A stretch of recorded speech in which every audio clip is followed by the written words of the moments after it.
தமிழ் சினிமாவில் முன்னணி காமெடி நடிகரில் ஒருவராக வலம் வந்தவர் தான் நடிகர் போண்டாமணி.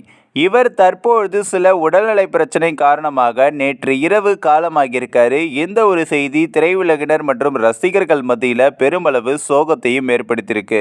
இவருக்கு என்ன நடந்தது அப்படின்றத நாம இந்த வீடியோவில் விரிவாக பார்க்கலாம். நடிகர் போண்டாமணி அவர்கள் தமிழ் சினிமாவில் முன்னணி காமெடி நடிகராக மட்டுமல்லாமல் நிறைய ரசிகர்கள் சிரிப்பதற்கு ஒரு முக்கியமாக காரணமாகவும் இருந்திருக்காரு. அது மட்டும் இல்லாமல் நடிகர் வடிவேலு அவர்கள் கூட சேர்ந்து நிறைய காமெடி காட்சிகளை நடித்திருக்காரு. இது எல்லாமே ரசிகர்கள் மத்தியில் பெருமளவு வரவேற்பையும் பெற்றிருக்கு.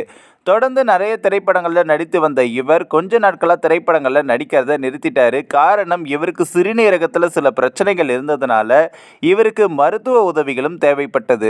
மருத்துவ தேவைகளுக்கு சில உதவிகள் இவருக்கு தேவைப்பட்டதுனால சமூக வலைத்தளங்களில் நிறைய வீடியோ காட்சிகளும் வைரலானது. இதை தொடர்ந்து நிறைய பிரபலங்களும் இவருக்கு தொடர்ந்து உதவி செய்தாங்க.